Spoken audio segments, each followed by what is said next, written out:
Odisha queen गोटे एत सुंदर प्लाटफर्म हो गलानी जो प्लाटफर्म माध्यम रे अनेक नुआ कलाकार नुआ टैलेंट नुआ मॉडल्स निजक गोटे परिचय देवाई सुजोग पाँच विगत वर्ष एमती अनेक टैलेंट को आम देखिलु भितर अनेक जन किए मॉडलिंग रे निज कैरियर कर किए फिल्म्स रे एंटरटेनमेंट इंडस्ट्री निज कैरियर कर एथर सेमती किसी बछा बछा फाइनालिस्ट को आज ये मंच देख आशा करवा जे यही जो प्लाटफर्म आर इवेंट्स जो प्रयास ता सहित एत जनकर जो एत दिन गोटे चेष्टा जे आम ओडिशा क्वीन तैयारी करवा तो गोटे तो नुहे आज अनेक क्वीन ये अच्छा आशा करी जे प्रत्येक ओडिशा क्वीन रे पार्टिसिपेंट जो मैंने अच्छा फाइनालिस्ट अच्छा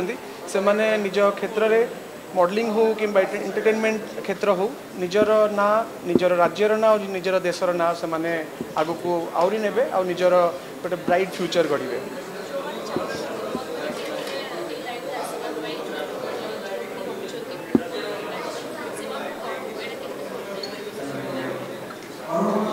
आजिकल एमती गोटे स्कोप अच्छी जो स्कोप माध्यम राताराति जड़े सुपरस्टार किंबा जड़े बहुत फेमस पर्सनालिटी हो जाई पारछंती। सोशल मीडिया तो गोटे बहुत बड़ प्लेटफॉर्म किंतु सोशल मीडिया अपेक्षा गोटे इवेंट जमती कि ओडिशा क्वीन भाया गोटे इवेंट रे जो भाई रेकग्निशन मिले सेटा केबे सोशल मीडिया रे मिले नहीं तो यही भाया गोटे ब्रांडेड गोटे कंटेस्ट रे जदि कंटेस्टेंट हिसाब रे भी जने आसुचंती निहाती भाव में गोटे रेकग्निशन मिले और मीडिया माध्यम घरे घरे गोटे परिचय मिले तो मत लगुच यही भाया इवेंट गोटे गोटे नुआ कलाकार किंबा नुआ पर्सनालिटी तैयारी करने बहुत बड़ साहाय्य करे तो मोर बेस्ट विशेष रहिबो एंटायर फाइनलिस्ट मानक